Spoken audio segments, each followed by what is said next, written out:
जय हिंद, नमस्कार। मैं इनके सिंघानिया, आप सभी को हमारी सेशन में बहुत बहुत स्वागत है। दोस्तों, ये रीजनिंग का सेट नंबर 89 है और इसके पहले हम लोग 88 तक सेट को कंप्लीट कर चुके हैं। और इस सेट में मैं आपको पढ़ाने वाला हूँ 5 मार्च के सेकेंड शिफ्ट में पूछे गए रीजनिंग के प्रश्न। इन शिफ्ट में जितने सारे रीजनिंग के प्रश्न पूछा गया था, सारी प्रश्न को डिस्कस करने वाला हूँ। और इसके पहले आप लोग अभी तक इस चैनल को सब्सक्राइब नहीं किए हैं तो सब्सक्राइब करके आप लोग इस फैमिली से जुड़ जाएं और इस वीडियो को लाइक एंड शेयर भी कर दीजिएगा। दोस्त, आप शेयर नहीं कर रहे हैं, आप लोग शेयर भाई एकदम करते रहो ताकि मेरा मोटिवेशन बना रहे। तो चलिए इसी के साथ इस सेशन को आगाज़ करते हैं और इसका पहला क्वेश्चन आपके स्क्रीन पर आने वाला है। देखिए, पहला क्वेश्चन से और ये क्वेश्चन पूछा गया है, एलॉजी का प्रश्न है। बहुत इजी प्रश्न है। यहाँ पर टखना है और यहाँ पर घुटना है। देखिए, टखना का संबंध घुटना से है तो आपको बताना है कि इसी लॉजिक से कलाई का संबंध किससे होगा। ये कलाई है तो फिक्स है कि कलाई का संबंध कोहनी से हो जाएगा। कोहनी, देखिए ये कोहनी से हो जाएगा और कोहनी दिया गया है ऑप्शन नंबर डी में। वैसे इजी प्रश्न है, बहुत ही बच्चा वाला प्रश्न है। अगला प्रश्न एक बार फिर से आ गया भाई, क्लासिफिकेशन का प्रश्न। देखिए, इसमें लॉजिक क्या है। इसमें जो लॉजिक है वह अपोजिट लेटर वाला इसमें लॉजिक है। ये ऑप्शन 1 हो गया, ऑप्शन 2, ऑप्शन 3, ऑप्शन 4।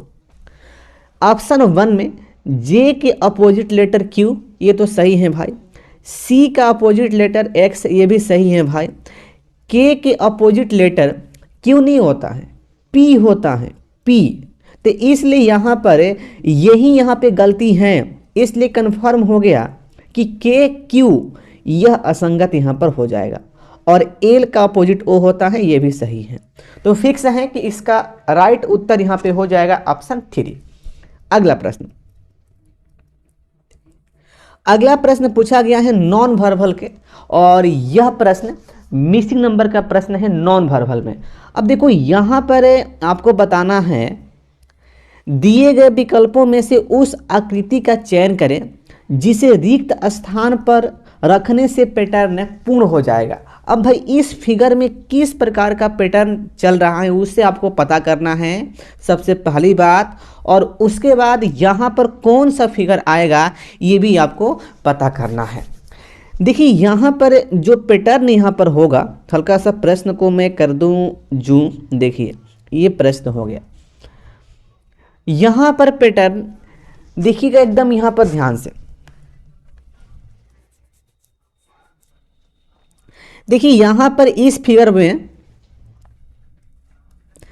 यहाँ पर पेंटिंग है और इस वाले फिगर में देखिए यहाँ पर पेंटिंग है। अब दोनों में फ़र्क क्या है कि यहाँ पर एक स्थान को छोड़ दिया गया, अगले स्थान में पेंटिंग है। अब देखिए इस वाले फिगर में, इस वाले फिगर में देखिए यहाँ पर 2 स्थान को छोड़ दिया गया, अगले में पेंटिंग है। पहला में एक स्थान छोड़ा गया, देखिए इसमें एक स्थान छोड़ा गया और इसमें 2 स्थान छोड़ा गया। तो भाई यहाँ से स्पष्ट हो रहा है कि इसमें 3 स्थान छोड़ा गया होगा। अब देखना ना, देखिए इसमें तो यहाँ पर फिगर है और इसमें यहाँ पर फिगर है। तो देखिए यहाँ पर 1 स्थान, 2 स्थान, 3 स्थान, 3 स्थान इसमें छोड़ दिया गया। तो कन्फर्म ये हो गया कि इसमें भाई 4 स्थान यहाँ पर छोड़ा जाएगा, 4 स्थान। यानी कि जो हमारा पेंटिंग जो हमारा होगा, देखिए 1 स्थान छोड़ेंगे, 2 स्थान, 3 स्थान, 4 स्थान, यानी कि हमारा पेंटिंग यहाँ पर होना चाहिए, यहाँ पर। तो ऐसा फिगर वाला जिस ऑप्शन में दिया गया है वहीं इसका उत्तर हो जाएगा। अब देखते हैं ऑप्शन को मैं खोल कर। देखो भाई, इसको मुझे काटना पड़ेगा, मैं इसको काट दिया हूँ। देखिए ये तो नहीं होगा, ऑप्शन 1 यहाँ पे नहीं होने वाला है और ऑप्शन 2 भी यहाँ पर नहीं होगा, ऑप्शन 2 भी यहाँ पे नहीं होगा। देखिए ऑप्शन 3 भी यहाँ पे नहीं होने वाला है। देखो ये ऑप्शन 4 यहाँ पर हो जाएगा। देखो यहाँ पर है ना, और उसमें कहाँ पर था, तो उसमें देखो भाई, उसमें यहाँ पर पेंटिंग था। थर्ड फिगर में 4 स्थान यहाँ पे छोड़ दिया है, 1 स्थान, 2 स्थान, 3 स्थान, 4 स्थान। तो क्लियर हो गया कि इसमें ऑप्शन 4 ही राइट होने वाला है। अगला प्रश्न,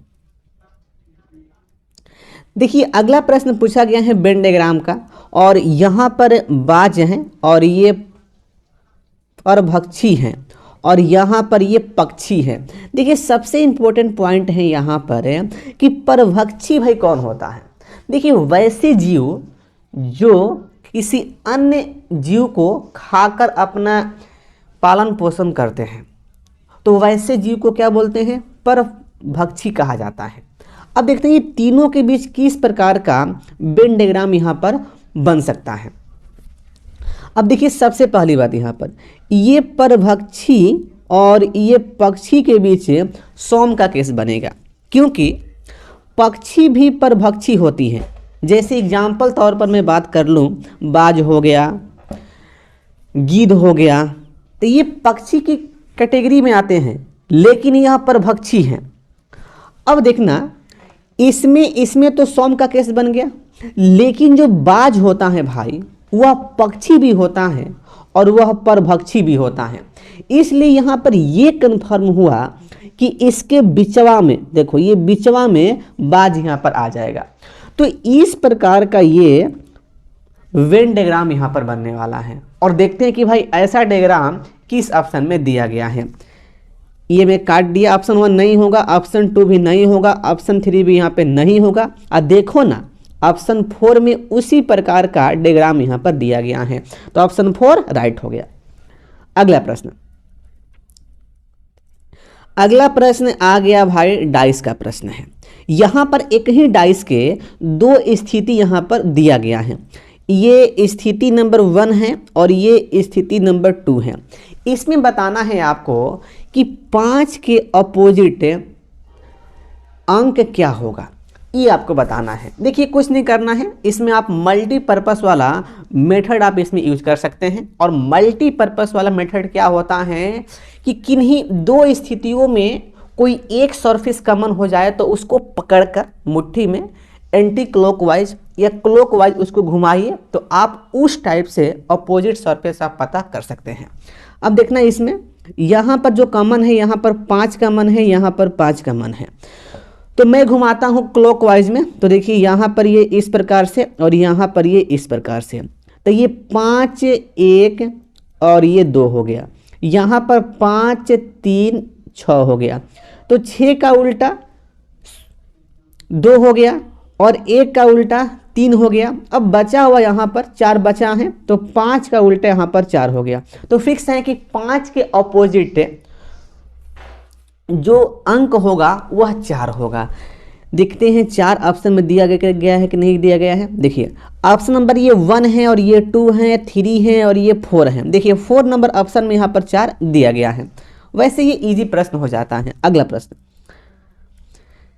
अगला प्रश्न एक बार फिर से पूछा गया, ये मिसिंग नंबर का प्रश्न है और इसमें किस प्रकार का पैटर्न यहाँ पर यूज हो रहा है आपको पता करना है। सबसे पहली बात देखो, यहाँ पर जो पैटर्न है वह पैटर्न यहाँ पर इस प्रकार से होगा।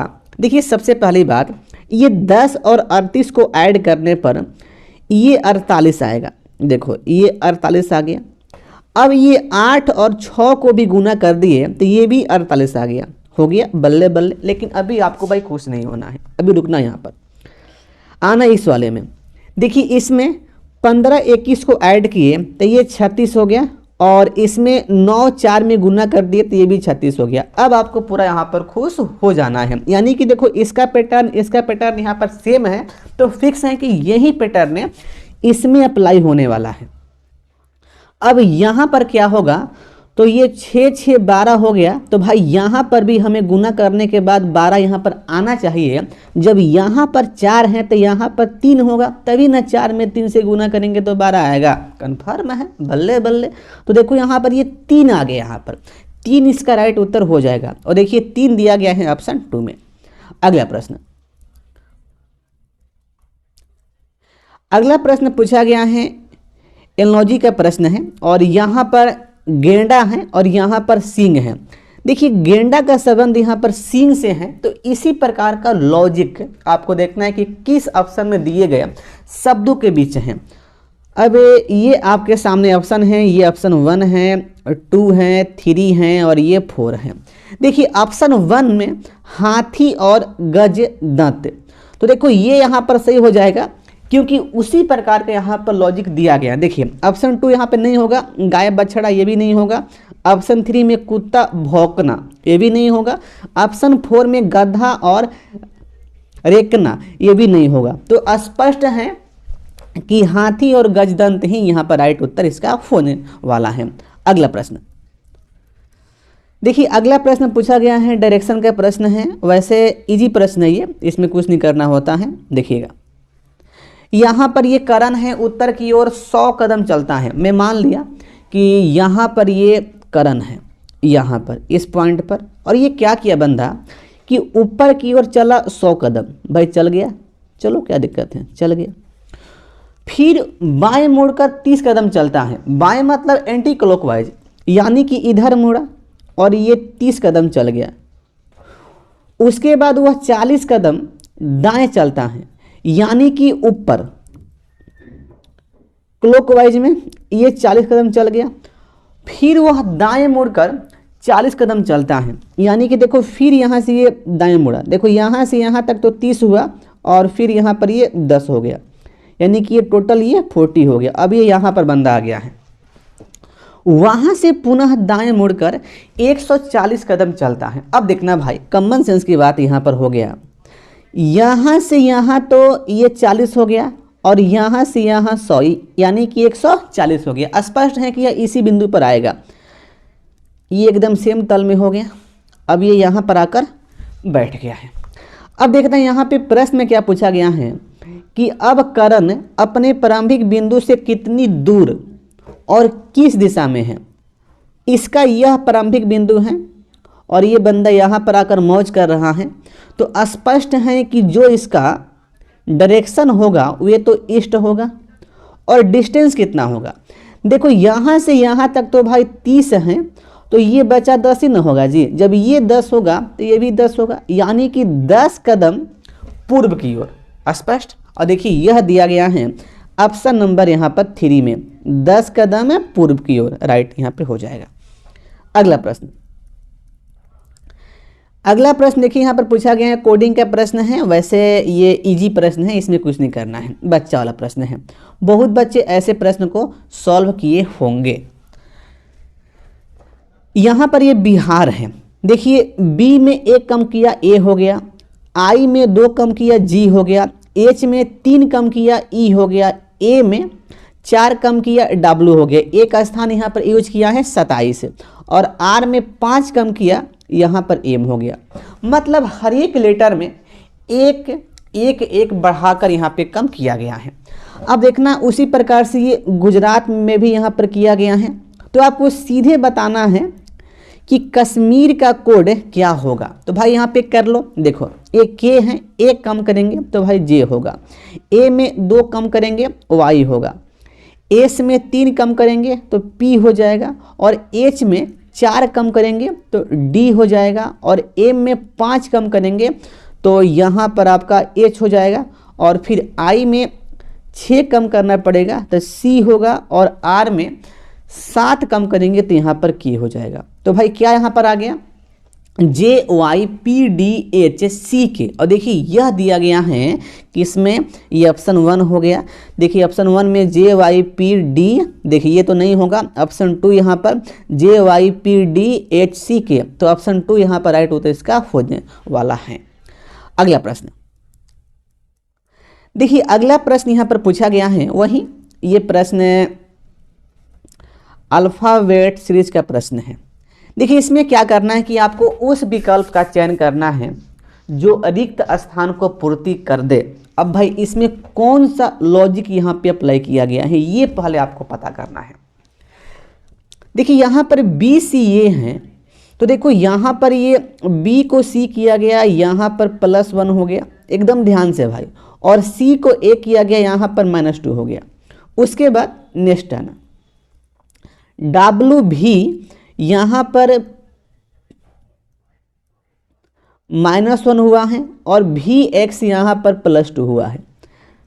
उसके बाद इसमें आना एफ जी यहाँ पर +1 और जी ई यहाँ पर -2। उसके बाद इसमें आना एस आर यहाँ पर -1 और R2 यहाँ पर +2। आपको लॉजिक यहाँ पे आपको पकड़ में आ गया होगा इतना करने के बाद। अब उसके बाद आना नेक्स्ट वाले में, देखिए यहाँ पर J के हुआ है तो यहाँ पर +1 और यहाँ पर J आई तो यहाँ पर -2 हो गया। तो अब फिक्स है कि अगला ये जो खाली स्थान है यहाँ पर एक बार तो -1 होगा और एक बार +2 यहाँ पर हो जाएगा। इस पैटर्न के अनुसार भाई स्पष्ट है। तो आपको देखना है कि ऐसा किस ऑप्शन में दिया गया है। ये ऑप्शन 1 है, ऑप्शन 2 है, ऑप्शन 3 और ये ऑप्शन 4 है। ऑप्शन 1 में OP, देखो यहाँ पर तो 1 प्लस हो गया है लेकिन हमें 1 माइनस करना है, ये तो भाई होगा नहीं। ऑप्शन 2 में आना NO, यहाँ पर भी 1 प्लस हो गया है, ये भी नहीं होगा। ऑप्शन 3 में आना ON, देखो यहाँ पर 1 माइनस हो गया है और NP यहाँ पे +2 हो गया है, इसलिए स्पष्ट है कि ऑप्शन 3 यहाँ पर ये राइट हो जाएगा। लेकिन देखो ना यहाँ पर जी काहे लिए, ये ऑप्शन 4 यहाँ पर देख लो MN, यहाँ पे 1 प्लस हो गया है तो भाई ये भी नहीं होगा। तो ऑप्शन 3 में दिया गया ONP यही यहाँ पर फिलअप हो जाएगा। ओके, अगला प्रश्न देखिए। अगला प्रश्न पूछा गया है, ये सिलॉग का प्रश्न है और यहाँ पर बताना है, ये ऑप्शन के बेस पर दिया गया है निष्कर्ष को, और यहाँ पर आपको बताना है कि कथनों से किस निष्कर्ष की प्राप्ति नहीं होती है, ये आपको बताना है। देखिए कथन 1 है, 2 है, 3 है। सबसे पहले मैं बनाता हूँ ये तीनों कथन का वेन डायग्राम यहाँ पर क्या होगा। देखिए कथन 1 में दिया गया है कि सभी बिल्लियाँ मनुष्य हैं। सभी बिल्लियाँ क्या हैं? मनुष्य हैं। तो यहाँ पर ये सभी जो कैट हैं यह तो भाई ह्यूमन हो गया, फिक्स ह्यूमन। ओके, अब उसके बाद नेक्स्ट आना, सभी पेड़ चूहे हैं। अभी मैं इसको मैं छोड़ रहा हूँ, कथन 3 पे मैं आ रहा हूँ। सभी मनुष्य पेड़ हैं, यानी कि सभी जो ह्यूमन है वह क्या है? पेड़ है। तो देखो यहाँ पर ये सभी ह्यूमन है, यह पेड़ हो जाएगा, यानी कि 3 हो जाएगा। हो गया। अब देखना उसके बाद यहाँ पर सभी पेड़ चूहे हैं, तो सभी जो ट्री हैं यह रैट हो जाएगा। तो इस प्रकार से ये तीनों स्टेटमेंट का बन गया यहाँ पर वेन डायग्राम। अब मुझे पता करना है कि कौन सा निष्कर्ष सही नहीं है, जो वही हमारा उत्तर हो जाएगा। देख लो यहाँ पर ये ऑप्शन 1 में मैं आ रहा हूँ, ये ऑप्शन 1 है। देखिएगा, कुछ मनुष्य चूहे नहीं हैं, यानी कि मनुष्य और चूहे के बीच सॉम नॉट का केस बना है। ओके, अब मैं आता हूँ जी डायग्राम पर। देखिए यहाँ पर ये मनुष्य हैं और यहाँ पर ये चूहा है। देखिए मनुष्य और चूहा के बीच आल का केस बना है। जब आल का केस बना है तो भाई सॉम का केस तो किसी भी हालत में नहीं बन सकता, और ना ही सॉम नॉट का केस किसी भी हालत में नहीं बन सकता। तो इसलिए स्पष्ट यहाँ पर है कि यह जो निष्कर्ष है भाई, यह निष्कर्ष यहाँ पर गलत हैं। जब ये गलत हैं तो यह हमारा उत्तर हो जाएगा। क्लियर। अब इसके अलावा आप यहाँ पर चेक कर सकते हैं, ये तीनों निष्कर्ष यहाँ पर सही होगा। लेकिन भाई कैसे? तो आओ देखो ना यहाँ पर ऐसे। ये ऑप्शन 2 है, सभी पेड़ बिल्लियाँ नहीं हैं। देखो सभी पेड़ जो हैं बिल्लियाँ नहीं हैं, इसका कहने का मतलब यह है कि कुछ पेड़ बिल्लियाँ हैं अथवा कुछ पेड़ बिल्लियाँ नहीं हैं। इसको कहने का मतलब ये है। अब देखो यहाँ पर सबसे पहली बात, ये तो भाई पेड़ हैं और यहाँ पर बिल्लियाँ हैं। देखिए पेड़ और बिल्लियाँ के बीच सॉम का केस बन रहा है। जब सॉम का केस बनेगा तो भाई सॉम नॉट का भी केस बन जाता है। तो इसलिए स्पष्ट है कि यह जो निष्कर्ष है ये भाई यहाँ पे सही हो गया, कोई दिक्कत नहीं। अब ऑप्शन 3 में आना, कुछ पेड़ बिल्लियाँ नहीं है। पेड़ और बिल्लियाँ के बीच यहाँ पर सॉम नॉट का केस बन रहा है, ये तो भाई यहाँ पे एकदम स्पष्ट है, इसलिए ये भी सही यहाँ पर हो गया। अब आना ऑप्शन 4 में, बिल्लियाँ और चूहे के बीच यहाँ पर आल का केस बन रहा है। यहाँ पर यहाँ पर ये बिलिया हो गई और यहाँ पर चूहा हो गया। देखो स्पष्ट है कि यहाँ पर अल का केस बन रहा है, इसलिए ये भी सही हो गया। तो स्पष्ट है कि भाई यहाँ पे गलत कौन है, तो ऑप्शन 1 में दिया गया निष्कर्ष, और यही यहाँ पर सही हो जाएगा। अगला प्रश्न देखिए, अगला प्रश्न पूछा गया है, ये प्रश्न ब्लड रिलेशन का प्रश्न है। इस प्रश्न को आप जुबान से कर सकते हैं, इसमें कोई दिक्कत नहीं है। देखिएगा, पुष्पा ने अपने सहेलियों को सुजीता और राधा का परिचय देते हुए कहा। अब देखिए, पुष्पा के सहेली हैं, कौन कौन है, सुजीता और राधा, तो स्पष्ट है कि दोनों फीमेल हैं। देते हुए कहा, राधा की नानी का इकलौता दामाद, मैं मान लिया कि राधा यहाँ पर है। राधा के नानी यानी कि राधा के मम्मी होगी, मम्मी के मम्मी ये कौन हो गई, नानी हो गई। स्पष्ट, नानी का इकलौता दामाद यानी कि राधा के नानी की एक ही लड़की है और उसका शादी राधा के पापा से हुआ है। स्पष्ट, क्लियर हो गया।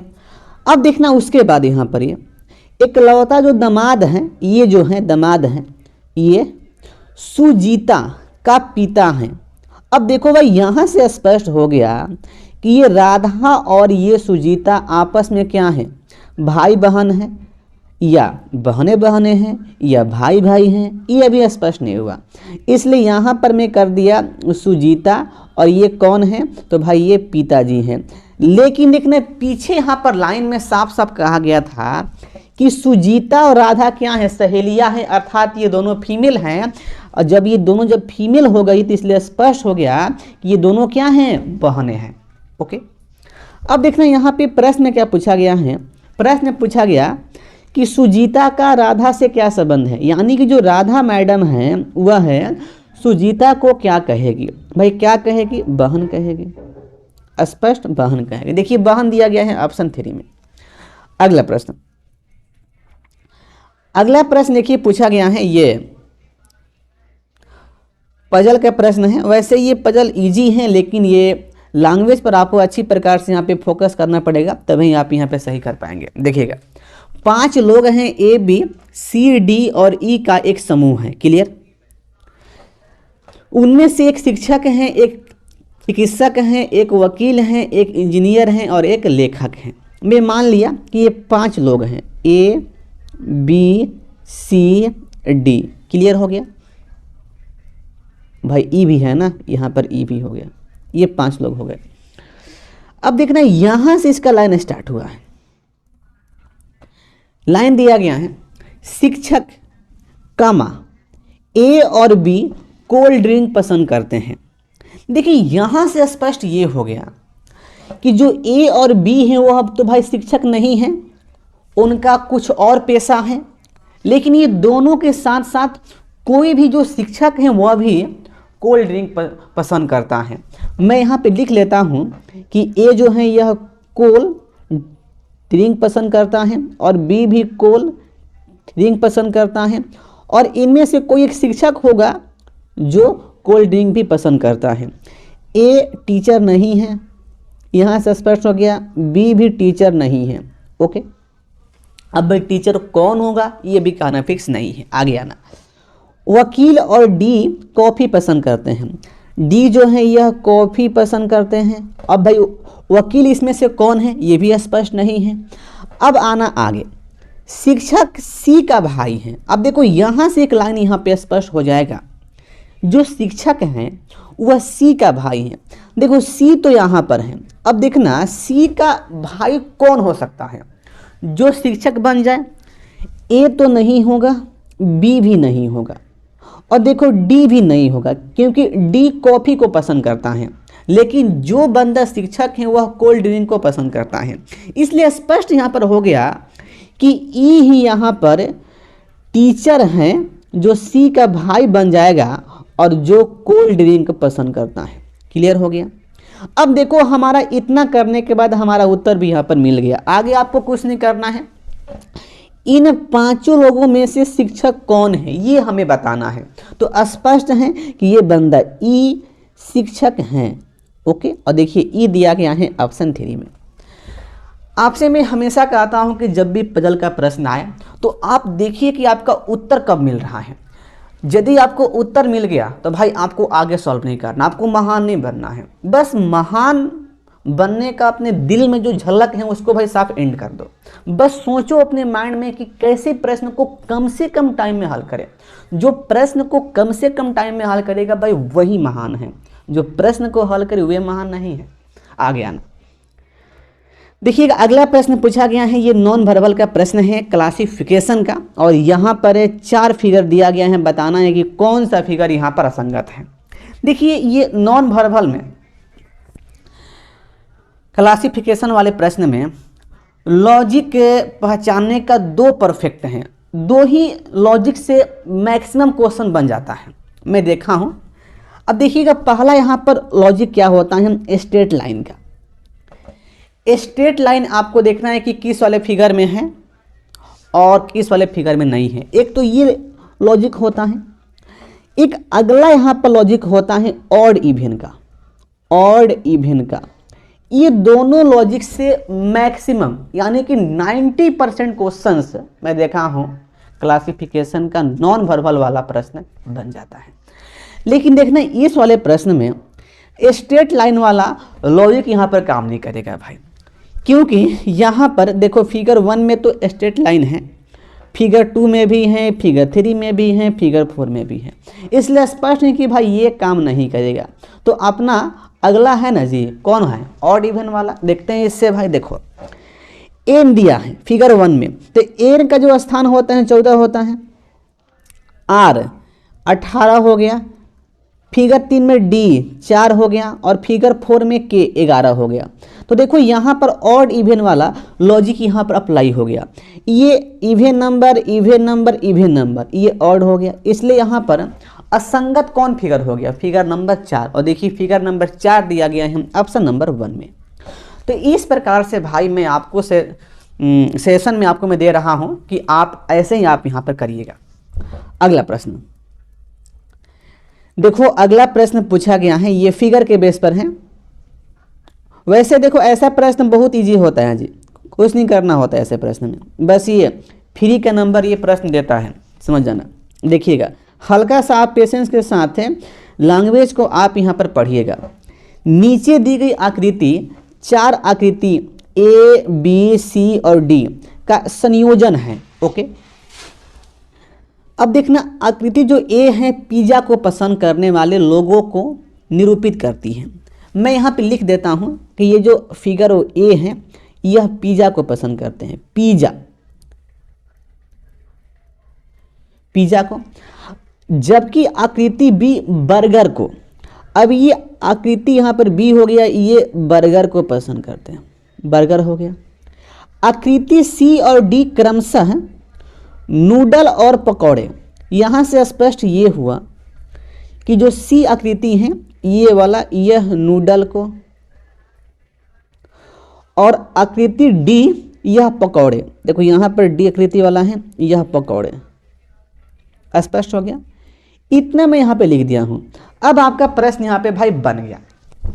अब देखना नीचे दी गई आकृति के अनुसार क्षेत्र 5 किसे निरूपित करता है। देखो अब देखो यहाँ पर ये कि क्षेत्र 5 कहाँ पर है, क्षेत्र 5 यहाँ पर है, ये हो गया। अब यह जो है किसको किसको निरूपित करता है। सबसे पहली बात यहाँ पर है कि यह पिज़्ज़ा को करता है, पिज़्ज़ा को। देखो ये फिगर ये वाला स्पष्ट। उसके बाद देखना ये तो भाई नूडल को भी करता है, ये हो गया नूडल का क्लियर, पिज़्ज़ा नूडल। उसके बाद यह भाई पकौड़े को भी करता है, देखो ये पकौड़ा हो गया, यानी कि यहाँ पर पकौड़ा हो गया। लेकिन ये बर्गर को नहीं करता है ओवरलैप, इसलिए स्पष्ट यहाँ पर हो गया कि देखो इसको ऑप्शन 1 में दिया गया है, ये ऑप्शन 1 है और ये 2 है।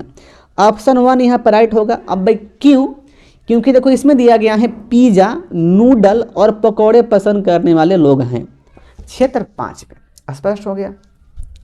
तो इस प्रकार से ऐसे प्रश्न बनाया जाता है, बहुत इजी प्रश्न होता है, लेकिन आप पेशेंस से करेंगे तो आप ऐसे प्रश्न को भाई हल कर देंगे। हल्का सा भी आप हड़बड़ाए तो भाई आप हड़बड़ में गड़बड़ कर देंगे। बात को समझ रहे हैं अच्छे प्रकार से। चलिए आते हैं अगले प्रश्न पर। अगला प्रश्न आ गया काउंटिंग स्क्वायर। आपको इसमें स्क्वायर काउंट करना है कि कितना है। चलिए हम तो भाई इसमें माहिर हैं, आइएगा इसमें। देखिए सबसे पहले इस फिगर में स्क्वायर काउंट करते हैं, इस वाले फिगर में। अब कहाँ है तो बताएंगे आपको बाद में कहाँ है। देखिएगा स्क्वायर काउंटिंग करने का कंसेप्ट आपको मैं पहले में बता दिया हूँ। सबसे पहले आप काउंट करिए कि कितना रो है और कितना कलम है। देखो कलम की संख्या 1 2 3 4, रो कितना है, एक ये हलाई है, 2 3 4 फिक्स है। अब यहाँ पर तिरछा तिरछी गुना वुना कर लो भाई। यहाँ पर मेरे मुन्ना देखो ये 4 में 4 से ये 16 हो गया, 3 में 3 से ये 9 हो गया, 2 में 2 से 4 हो गया और ये 1 का 1 हो गया। सबको ऐड कर दो तो 16 9 25 25 4 29 29 1 30। इस फिगर में तो भाई 30 स्क्वायर हो गया। लेकिन अब जरा रुकना मेरे भाई, 30 एक ये स्क्वायर, एक यहाँ पर ऐड कर दो। लेकिन अब भी रुकना, देखो एक ये हो गया, ये 2 हो गया, 2 हो गया। लेकिन देखो ये दोनों स्क्वायर को मिलाने पर एक बड़ा स्क्वायर यहाँ पर बन जा रहा है इस प्रकार का। तो 2 1 3 हो गया, यहाँ पर 3 और ऐड आ गया। तो टोटल स्क्वायर कितना हो गया, 34 हो गया। तो इस प्रकार से इसमें कुल कितने वर्ग हैं, 34 हैं। देखिए 34 दिया गया है ऑप्शन 1 में। अगला प्रश्न देखिएगा, अगला प्रश्न यहां पर पूछा गया है, मिसिंग नंबर का यह प्रश्न है। और देखो इस प्रश्न में हल्का सा मुझे लग रहा है कि भाई इसमें मिस्टेक किया गया है बोर्ड की ओर से, क्योंकि मेरे लॉजिक से उत्तर तो आ रहा है 4, लेकिन भाई 2 अंक को गलती यहां पर लिखा गया है। देखिएगा किस प्रकार से, इस वाले में देखिएगा ये जो 9 है ना, तो देखो यहाँ पर ये 3 में 3 से गुना किया, ये 9 हो गया। अब देख रहे हैं इसमें ये 3 है, तो यहाँ पर यदि 5 रहता तो 9 में 5 से गुना करते तो ये 45 हो जाता। अब देखो यहाँ पर 4 हैं और यहाँ पर 6 हैं। अब देखो इसमें 6 में 4 से गुना करते तो भाई यहाँ पर 26 का स्थान पर यहाँ पर 24 होना चाहिए यहाँ पर। अब देखो इसी लॉजिक से 2 में 2 से गुना किए तो भाई यहाँ पर 4 होना चाहिए, और देखो 4 दिया गया है ऑप्शन 1 में। तो इस लॉजिक से उत्तर तो आ रहा है सेम, लेकिन 2 स्थान पर भाई मिस्टेक किया गया है बोर्ड की ओर से। मेरे हिसाब से भाई ये लग रहा है, आप लोग इस प्रश्न को देखिएगा कि परफेक्ट लॉजिक यही होगा कि नहीं होगा, भाई कमेंट करिएगा। तो यहाँ से फाइनल हो गया कि ऑप्शन 1 यानी कि 4 इसका उत्तर होने वाला है इस लॉजिक के अनुसार, और बोर्ड की ओर से भी 4 ही उत्तर दिया गया है।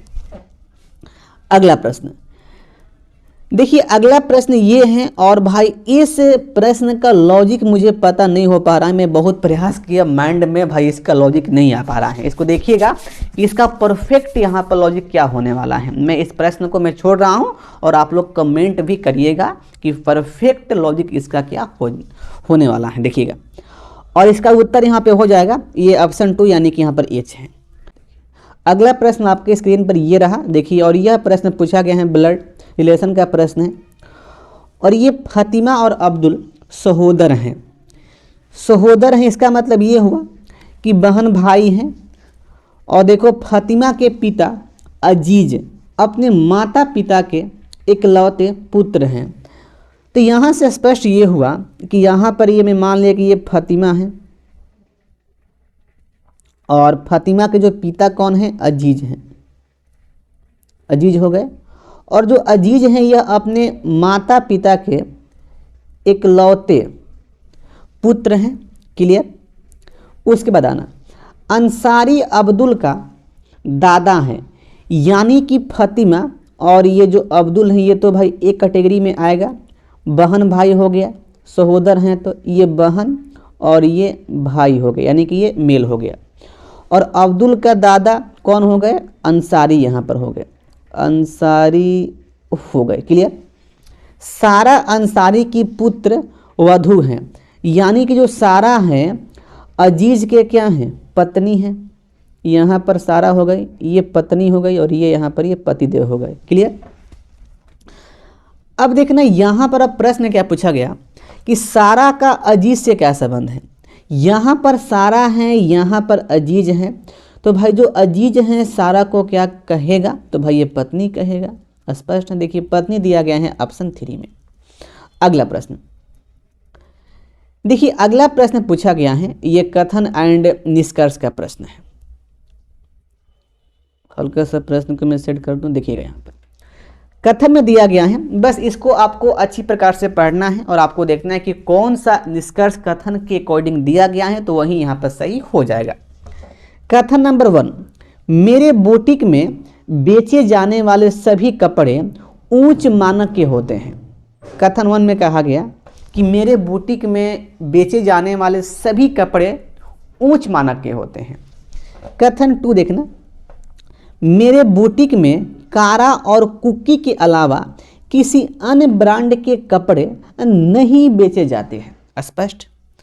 कथन 3 में देखना, कुकी की एक्सेसरीज जैसे बैग और सौंदर्य प्रसाधन भी बेचे जाते हैं। अब देखो ये यहाँ पर ये कथन यहाँ पर हो गया। अब देखना है कि कौन सा जो निष्कर्ष है वह कथन के अकॉर्डिंग दिया गया है।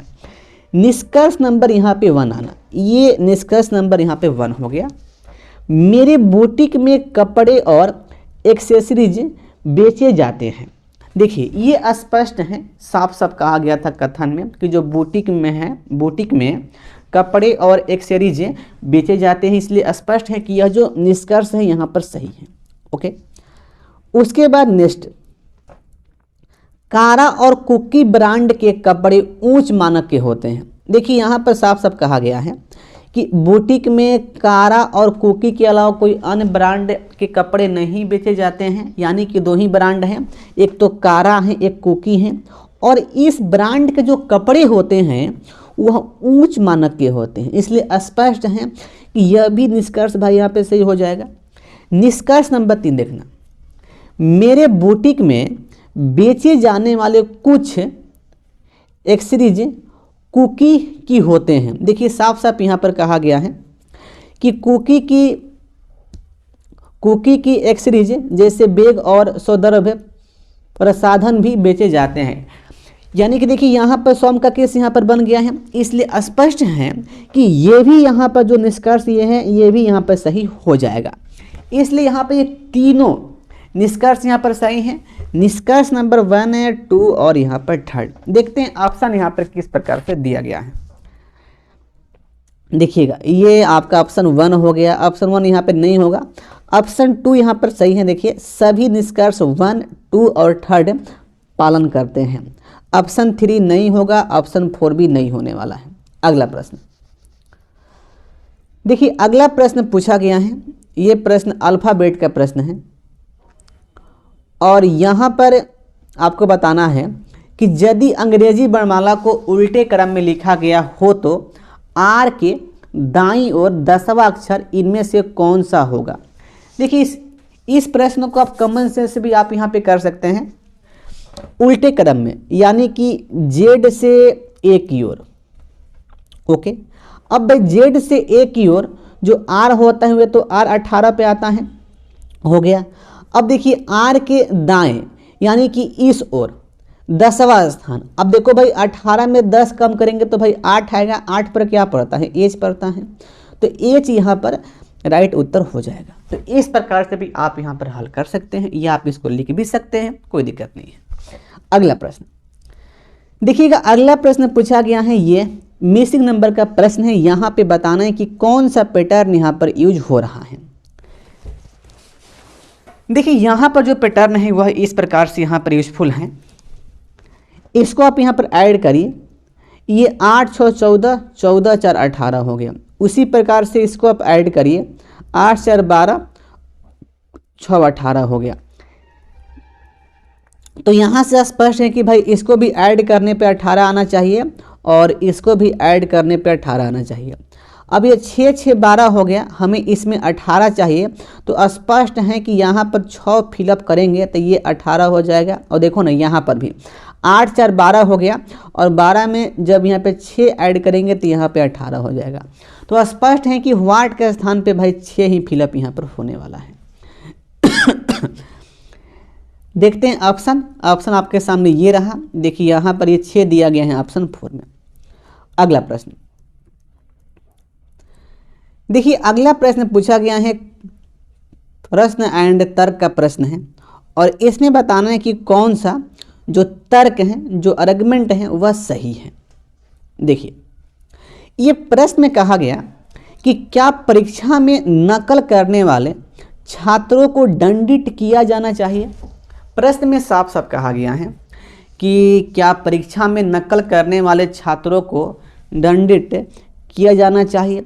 अब देखिए इसके अकॉर्डिंग यहाँ पर 2 तर्क यहाँ पर दिए गए, आपको बताना है कि कौन सा तर्क यहाँ पे सही होगा। तर्क नंबर 1, नहीं, दंडित नहीं करना चाहिए। अब भाई क्यों, इसके पीछे रीजन क्या है, देखो यह यहाँ पर दिया गया है, नकल करना सफल लोगों के बीच एक आम बात है। अब देखो यह जो रीजन है नहीं कहने के पीछे परफेक्ट रीजन नहीं है भाई, आपको कॉमन सेंस को हल्का से यहाँ पर यूज करना है कि नहीं कहने के पीछे यह परफेक्ट रीजन है क्या, बिल्कुल नहीं है। इसलिए ये यहाँ पर तर्क रॉन्ग हो गया। यही आपको तो भाई यहाँ पे देखना है कि नहीं कहने के पीछे रीजन सही है कि गलती है, हाँ कहने के पीछे रीजन सही है कि गलती है। तो इसी प्रकार से हम लोग तर्क को सही या गलती यहाँ पे चेक कर सकते हैं। अब देखना तर्क नंबर 2, हाँ मतलब दंडित किया जाना चाहिए। अब भाई क्यों, इसके पीछे रीजन यहाँ पर यह दिया गया है, चूंकि परीक्षाएं किसी व्यक्ति की क्षमता का आकलन करने के लिए आयोजित की जाती हैं, इसलिए उन्हें ईमानदारी से परीक्षाएं देनी चाहिए। बिल्कुल सही है भाई, यह जो रीजन है हाँ कहने के पीछे बिल्कुल सही है, सही है ना, इसलिए यह जो तर्क है राइट हो जाएगा। तो भाई यहाँ पे तर्क कौन सही हुआ, केवल तर्क 2 पुष्ट है। देखते हैं ऑप्शन इस प्रकार से हैं, ऑप्शन 1 नहीं होगा, ऑप्शन 2 भी नहीं होगा, ऑप्शन 3 भी नहीं होगा, ऑप्शन 4 राइट हो गया, केवल तर्क 2 पुष्ट है। अगला प्रश्न देखिए, अगला प्रश्न पूछा गया वही एनालॉजी का प्रश्न है। यहाँ पर 36 का संबंध 216 से है, 100 का संबंध 1000 से है, तो आपको बताना है कि 25 का संबंध किससे होगा। इसमें जो लॉजिक है वह भाई यह है, देखिएगा ये 36 है, 36 स्क्वायर होता है 6 का, तो देखिए यहाँ पर 36 में 6 से गुना करने पर ये 216 हो गया। अब ये 100 है, तो जो 100 होता है स्क्वायर 10 का होता है, देखिए 100 में 10 से गुना करने पर ये 1000 हो गया। उसी प्रकार से देखिए यहाँ पर ये 25 है, तो जो 25 है यह 5 का स्क्वायर है, तो 25 में 5 से गुना कर देंगे तो यह 125 हो जाएगा, अर्थात वाट के स्थान पे 125 फिलअप पे होगा, और 125 दिया गया है ऑप्शन नंबर 2 में। अगला प्रश्न देखिए, अंतिम प्रश्न है, और यहाँ पर ये प्रश्न इस प्रकार से है, यदि ए और सी परस्पर अपना स्थान बदल लेते हैं, ओके, बी और डी स्थान को अदला बदली कर लेते हैं, इसके आगे ई और जी भी अदला बदली कर लेते हैं, और यही क्रम आगे चलता रहा, तो आपको बताना है कि टी के बाईं ओर 7वां अक्षर कौन सा होगा। अब देखो भाई, आपको अदला बदली करना है, कर दो, आप तो भाई माहिर हो इसमें। A B C D E F G H I J K L M N O P Q R S T, T तक आपको लिखना है, ये हो गया।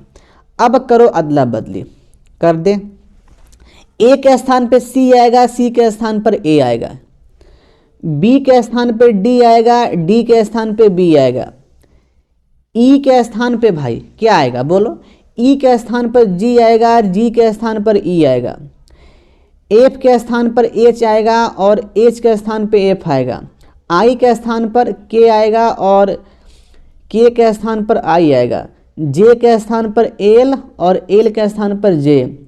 अब एम के स्थान पर ओ और ओ के स्थान पर एम, एन के स्थान पर पी और पी के स्थान पर एन। कर लो आगे इसी प्रकार से।